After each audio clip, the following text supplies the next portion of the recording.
A mí me gustaría que estuviésemos orando por las distintas peticiones, me gustaría en especial estar orando para que el Señor en este tiempo nos pueda abrir puertas de evangelismo en esta llamada nueva realidad o nueva normalidad que vamos a estar viviendo, porque si pensamos vivir una vida como la que estábamos antes viviendo, creo que somos un poco ilusos en nuestra manera de pensar, porque creo sin duda que esto va a cambiar, porque ya ha cambiado demasiado.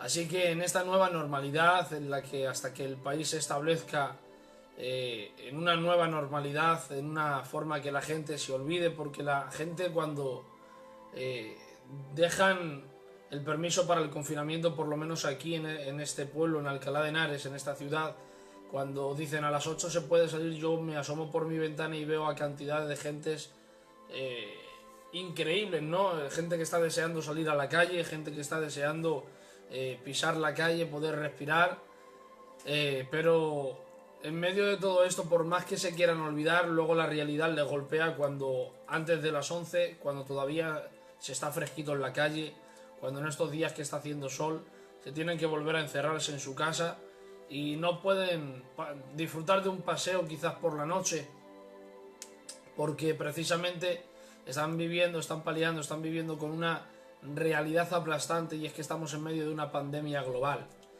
Por eso, aunque nos queramos olvidar de esta situación en la que estamos viviendo, va a ser muy complicado hacer una normalidad, porque creo que no vamos a vivir de la misma manera que estamos viviendo hasta el día de hoy. Por eso yo le estoy pidiendo al Espíritu Santo en este tiempo que Dios nos abra puertas de evangelismo, porque creo que la Iglesia debería de haber aprendido, tendría que haber aprendido o debería de haberlo hecho, a que ya no podemos pensar con la misma manera de pensar, ya no podemos estar, yo como pastor de la Iglesia de Alcalá no puedo estar celebrando cultos a diestra y siniestra con el fin de entretener a la gente, con el fin de darle una palmadita en el hombro, con el fin de que siga adelante, venga. No, es hora de alguna manera formar discípulos, es hora de no formar culturistas por costumbre, por monotonía, sino que es tiempo de formar discípulos. Y hay que preguntarnos como pastores, como miembros de una iglesia, qué clase de discípulos estamos formando. No podemos formar discípulos motivados por un evangelio irreal, falso. Josué, ¿por qué estás diciendo esto? Ya que no hay ninguna petición, lo digo. ¿Por qué estás diciendo esto? ¿Por qué no podemos seguir viviendo el evangelio que estábamos viviendo antes? Porque sencillamente el evangelio que se estaba viviendo antes era un evangelio bueno, sí, algunos estaban viviendo un evangelio bueno, un evangelio eficaz, pero en su mayoría estábamos rodeados de una realidad irreal. Josué, ¿por qué dices esto? Porque estábamos conformando a las iglesias, y digo a las iglesias y me menciono yo también juntamente con la iglesia que estamos pastoreando, y que Dios salve al que pueda. Pero estábamos viviendo una realidad bastante fuera de la realidad de Dios, porque motivar a la gente no es una realidad eficaz, no sirve para nada. Nosotros no podemos estar con mensajes motivacionales, predicando un mensaje. Siempre he estado en contra de predicar un mensaje que llena necesidades. Por eso, si lo has hecho hasta el día de hoy, necesitas cambiar tu forma de ministrar.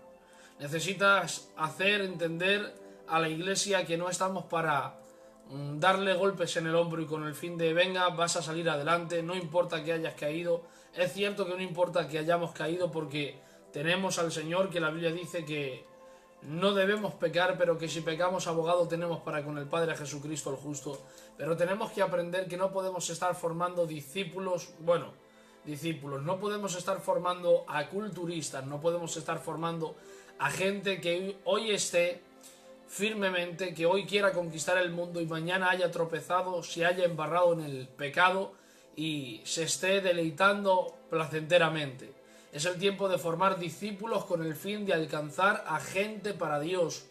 Es el tiempo de demostrar que somos la iglesia.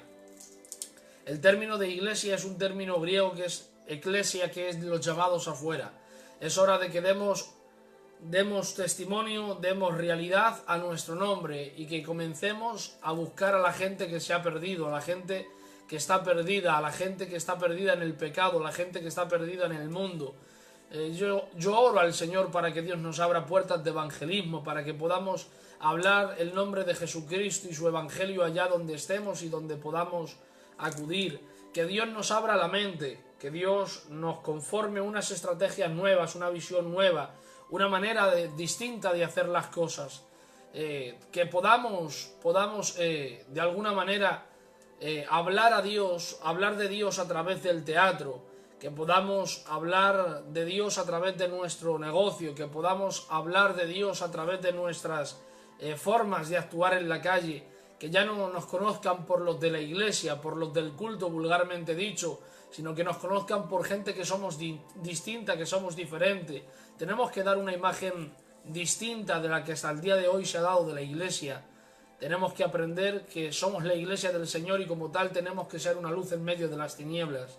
Así que yo no sé cuál será tu petición, pero en medio de toda esta pandemia que estamos viviendo, yo oro al Señor y le ruego al Espíritu Santo a diario para que Dios de alguna manera pueda bendecirnos abriendo puertas de evangelismo para poder llegar a aquellas personas que no conocen al Señor.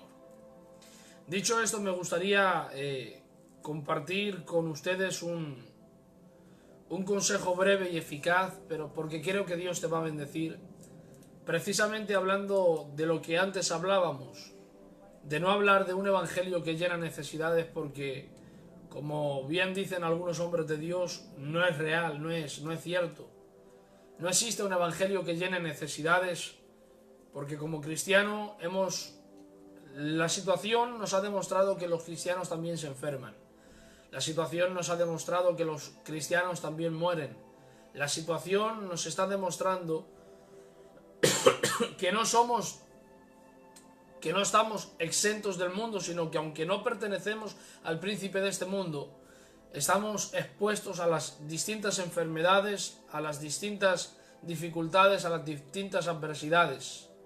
Por eso yo quiero leerte un texto que está en mi corazón, pero que necesitas comprender que tarde o temprano esta situación va a llegar a tu vida. Libro de 2 de Corintios capítulo 4 versos 17 y 18 leemos, dice la Biblia: porque esta leve tribulación momentánea, esto me encanta, produce en nosotros un cada vez más excelente y eterno peso de gloria, no mirando nosotros las cosas que se ven, sino las que no se ven, pues las cosas que se ven son temporales, pero las cosas que no se ven son eternas. Amén. Porque esta leve tribulación momentánea produce. Quiero decirte que la tribulación que estás viviendo en este tiempo es una leve tribulación comparada con la gloria venidera que en nosotros se ha de manifestar.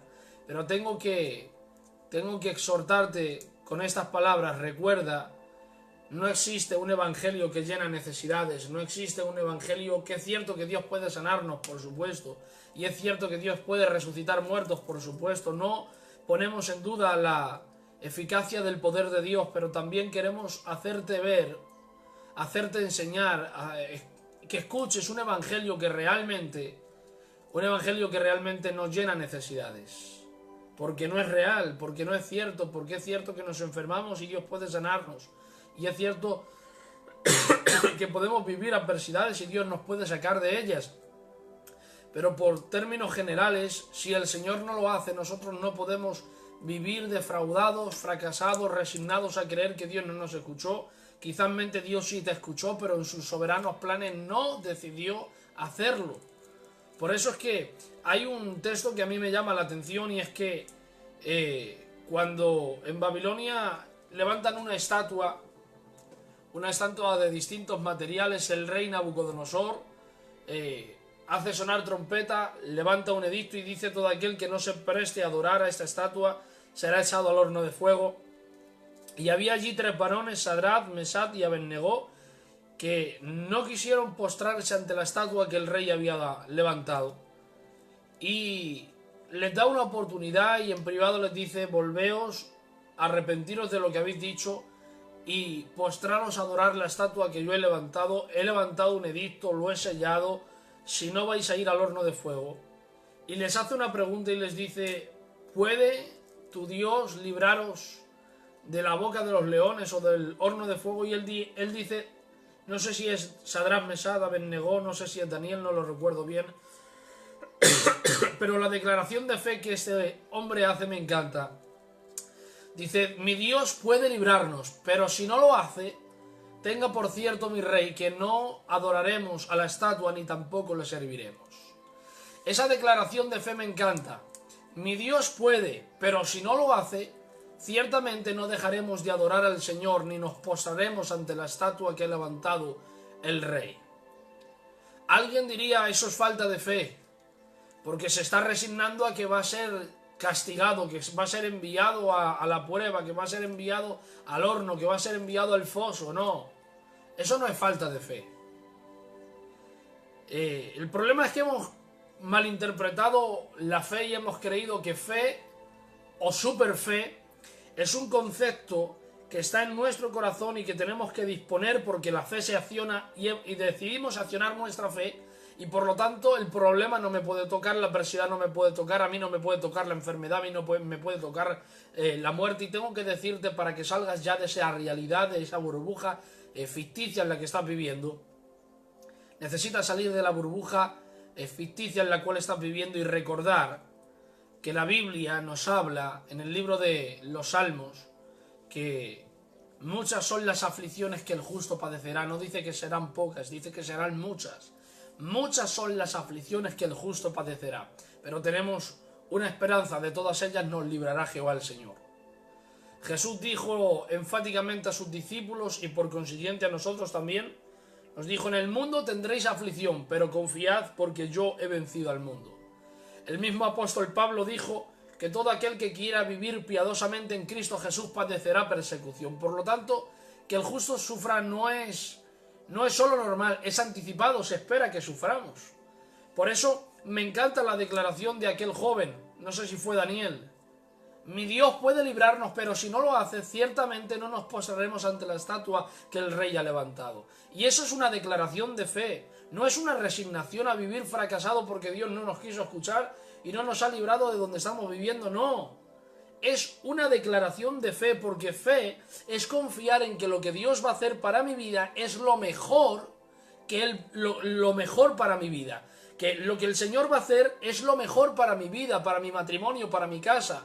No es lo mejor que yo quiera alcanzar o lo que yo quisiera desear, perdón, o lo que yo quisiera tener en mi corazón. Una cosa es lo que yo quiero y otra muy distinta lo que Dios quiere para mi vida. Y hay una gran diferencia. La Biblia dice que así como el cielo está separada de la tierra, así son distintos nuestros pensamientos con sus pensamientos. Y la Biblia dice que Él sabe los pensamientos que tiene acerca de nosotros, pensamientos de bien y no de mal, para darnos el fin que esperamos.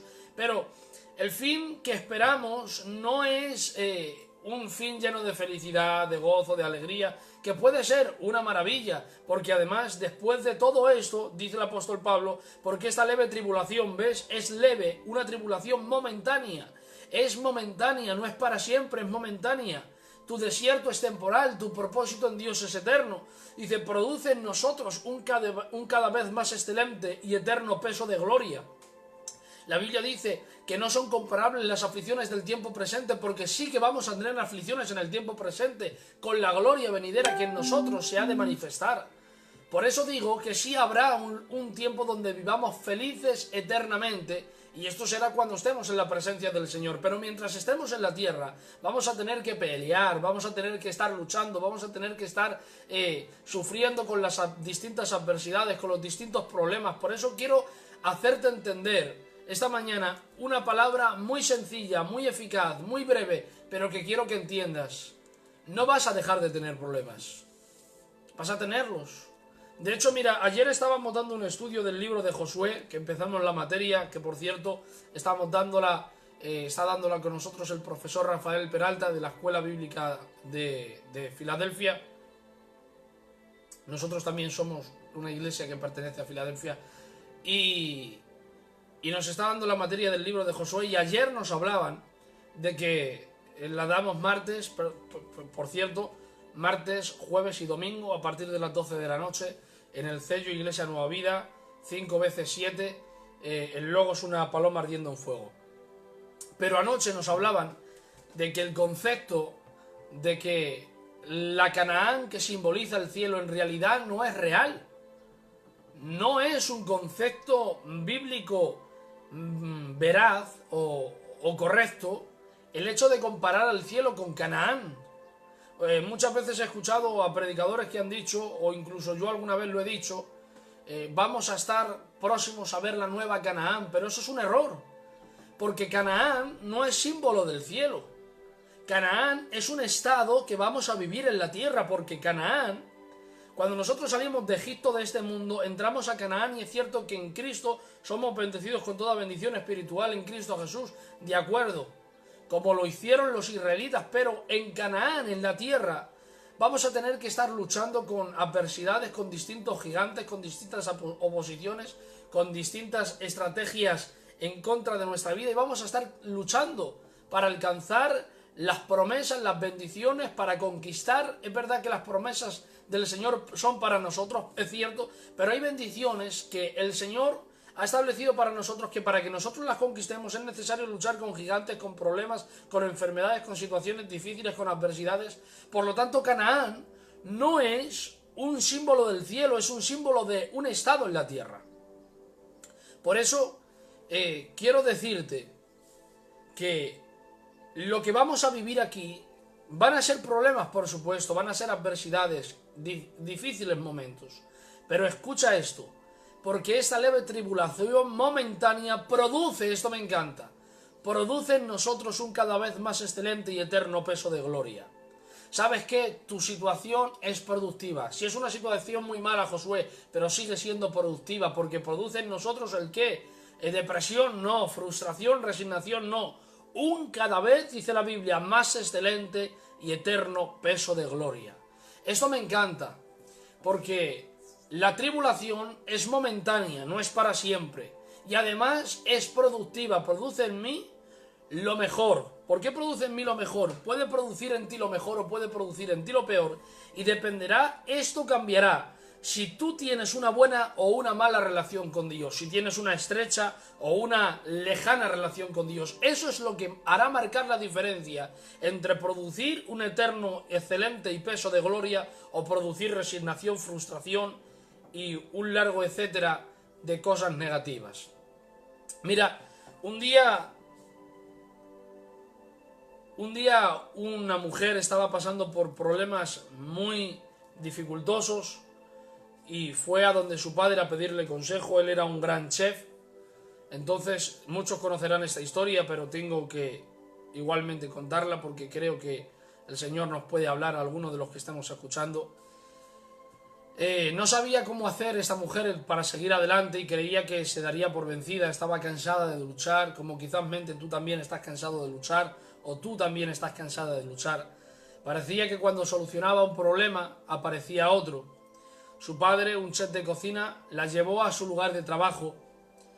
Allí llenó 3 ollas con agua hirviendo, las colocó sobre el fuego fuerte. El agua de las 3 ollas estaba hirviendo. En una olla colocó zanahorias o colocó una verdura, en otra colocó huevos y en la última colocó granos de café. Las dejó hervir sin decir ninguna palabra. La hija esperó impacientemente preguntándose qué estaría haciendo su padre. A los 20 minutos el padre apagó el fuego, sacó la verdura, las colocó en un tazón, sacó los huevos, los colocó en otro plato y finalmente coló el café y lo puso en un tercer recipiente. Mirando a su hija le dijo: querida, ¿qué es lo que estás viendo? Ella dijo: veo verduras, huevos y café. La hizo acercarse y le pidió que tocara aquella verdura. Ella lo hizo y notó que estaban blandas, que se deshacían en su mano. Luego le pidió que tomara un huevo y lo rompiera, y luego de sacarle la cáscara se dio cuenta que el huevo se había endurecido.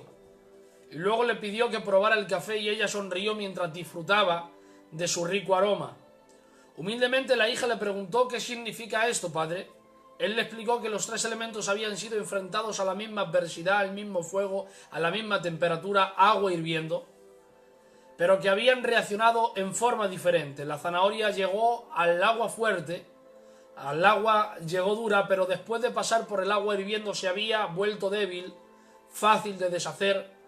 El huevo había llegado al agua frágil, su cáscara fina protegía su interior líquido, pero después de estar en agua hirviendo su interior se había endurecido. Y los granos de café, sin embargo, eran únicos. Después de estar en agua hirviendo, habían cambiado el agua. La pregunta del chef le dijo: ¿cuál eres tú? Cuando la adversidad llega a tu puerta, hombre y mujer que me escuchas, ¿cómo estás respondiendo?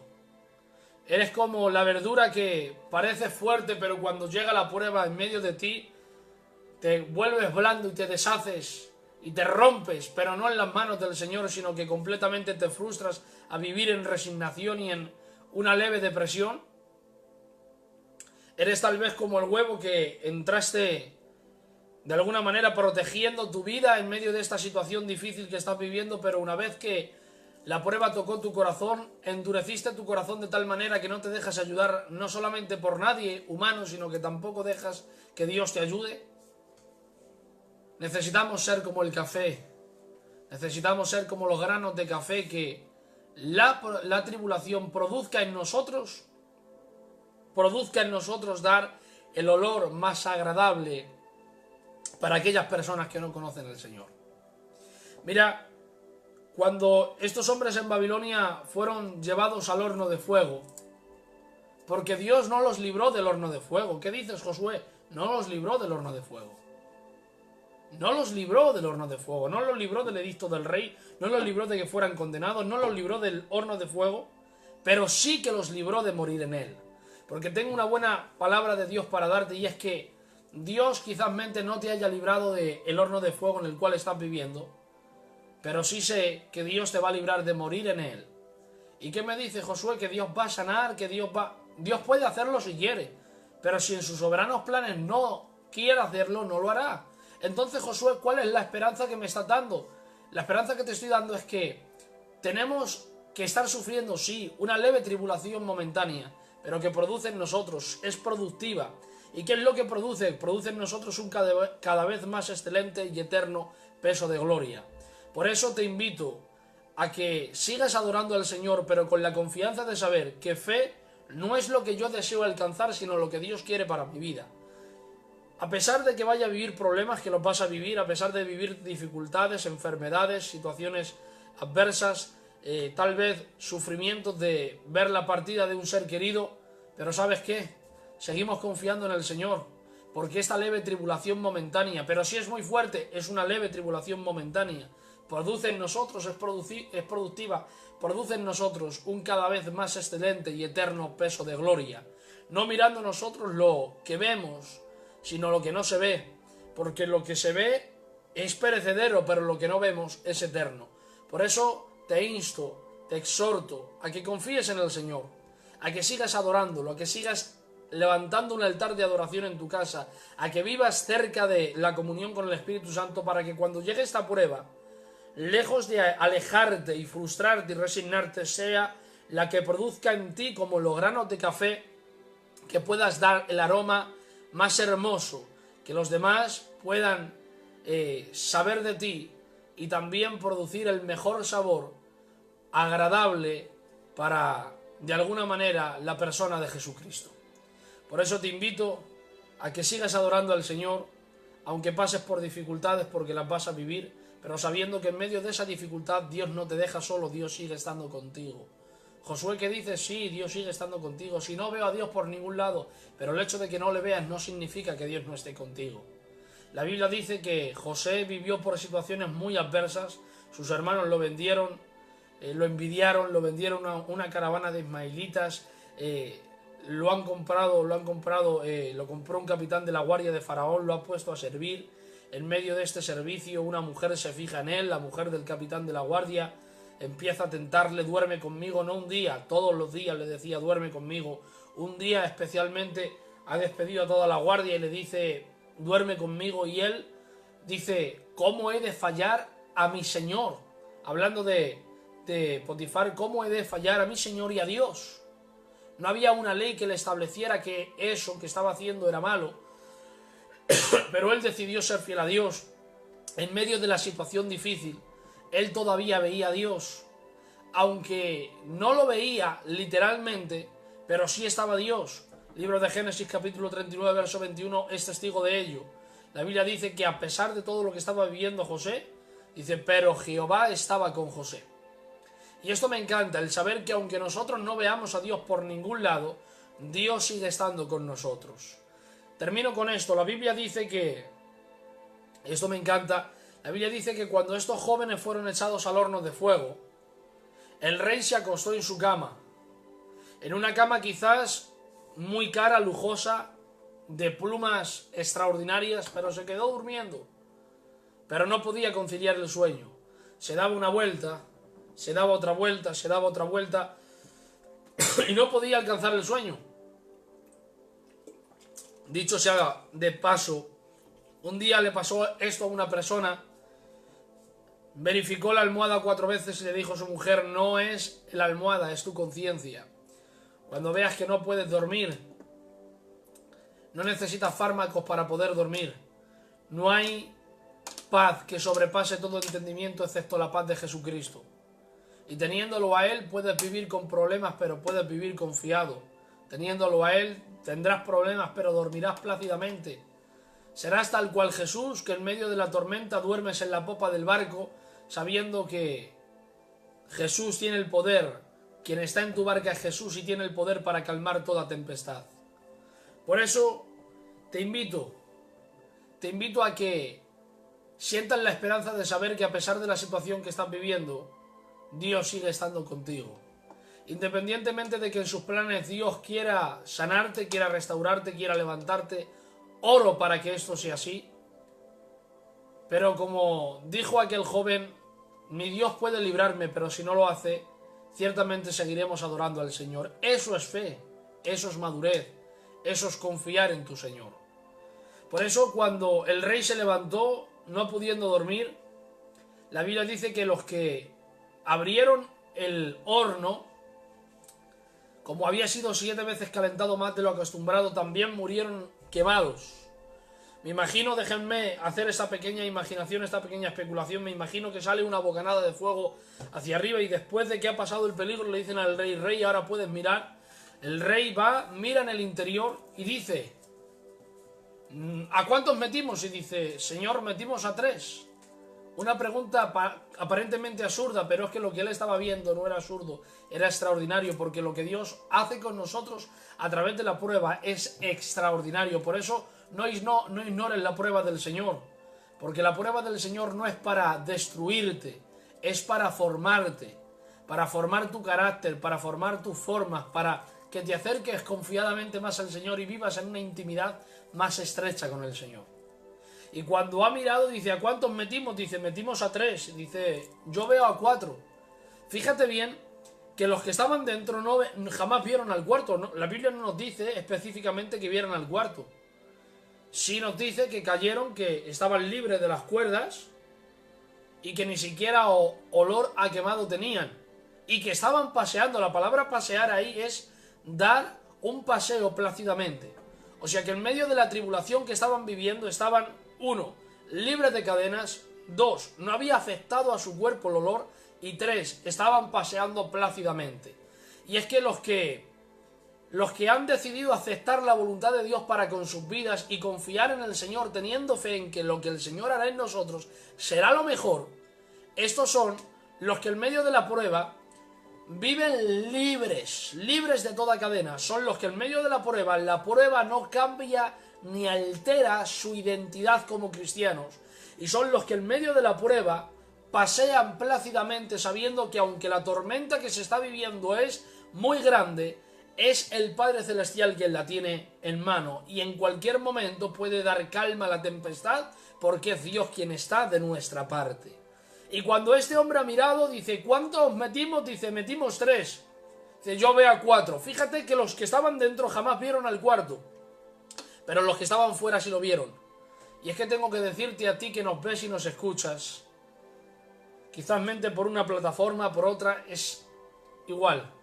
Quiero decirte, y siento ser tan repetitivo, pero quiero decirte que quizás a Dios no le estés viendo en medio del horno de fuego que estás viviendo. Pero nosotros que estamos desde fuera, vemos tu situación y sabemos que eres imposible haberte mantenido en pie si no hubiese sido por la sustentación del Señor. Basilio Motos decía, al que Dios sostiene, éste se mantiene. Y es que es imposible que si Dios no nos hubiese sostenido hasta el día de hoy, haz un autoexamen a tu vida atrás y empieza a mirar todo lo que has vivido hasta el día de hoy. Por todo lo que has pasado, por situaciones difíciles, por momentos que creías que no ibas a pasar en tu vida. Mira, si yo mirara mi vida atrás y pensara en todo lo que he pasado durante mi vida, momentos buenos y momentos muy malos, he vivido situaciones que yo creía que no iba a vivir jamás. He vivido situaciones tan difíciles que, Josué, si tienes 26 años, créeme que he vivido situaciones que me gustaría y no puedo expresar cuánto me hubiese gustado no haber vivido por cierta situación. Por situación donde ves a personas que son, de alguna manera, no se pueden defender, pero ves cómo la enfermedad también los golpea. Creo que la mayor debilidad de todos nosotros son los niños, y ver cómo un niño sufre creo que es un dolor de alguna manera penetrante para nuestro corazón y para nuestra alma. Es como un punzón que atraviesa nuestra alma y nuestro corazón, y pasar por una situación así te rompe. Pero ¿sabes qué? Como bien dice el libro de Jeremías, romperse no es una opción, a no ser que te rompas en las manos del maestro, en las manos del alfarero. Por eso, en medio de la situación que estamos viviendo, aunque sea muy difícil, quizás estás viviendo una situación en un hospital, o quizás evidentemente, como no nos dejan entrar en los hospitales, quizás tienes a alguien ingresado en un hospital, no puedes visitarle, estás solo, estás sola, y sientes que no estás haciendo por él o por ella lo que te gustaría hacer. Bueno, tengo que decirte que esa persona no está sola, Dios está con ella. Y al igualmente que Dios sigue estando contigo. Por eso, en medio de la prueba, recuerda, Dios sigue estando contigo. La prueba la vas a vivir, sí o sí, inevitablemente. Pero sí sé que a través de la prueba Dios va a formar en ti el mejor carácter. Y va a formar en ti una vida de intimidad con Dios tal que aun en medio del horno de fuego vamos a pasear plácidamente. Por eso me despido con esto. Necesitamos aprender a vivir con la prueba y en medio de la prueba saber que Dios sigue estando con nosotros. La pregunta es, ¿qué produces cuando vives en prueba? ¿Resignación? ¿Frustración? ¿Fracaso? ¿Queja? ¿Levantas tus puños contra el cielo y contra Dios? Es hora de que entiendas que como cristianos no estamos exentos de los problemas, ni de las adversidades, ni de las muertes de seres queridos, sino que estamos dentro de todo este cupo. Pero que a pesar de estas situaciones necesitamos entender que Dios sigue estando con nosotros y que aunque no le veamos, Dios sigue estando con nosotros. Bendiciones. Que el Señor les bendiga mucho, espero que el Señor les haya hecho bien. Quería compartir un breve consejo y he estado más de 30 minutos, pero creo que el Señor ponía esto en mi corazón y es necesario que alguien lo escuchara. Era necesario que alguien lo estuviese escuchando y sé ciertamente que a alguien Dios le ha bendecido. Así que damos gracias al Señor por estas 4 palabras que el Señor ha puesto en nuestro corazón. Voy a abrir el micro por si alguien quiere entrar y quiere compartir alguna petición para estar orando por ella. Dios mediante estaremos orando por esta petición. Despediremos este culto matutino de alguna manera y a las 12 tendremos, a las 12 o 12:30 tendremos el otro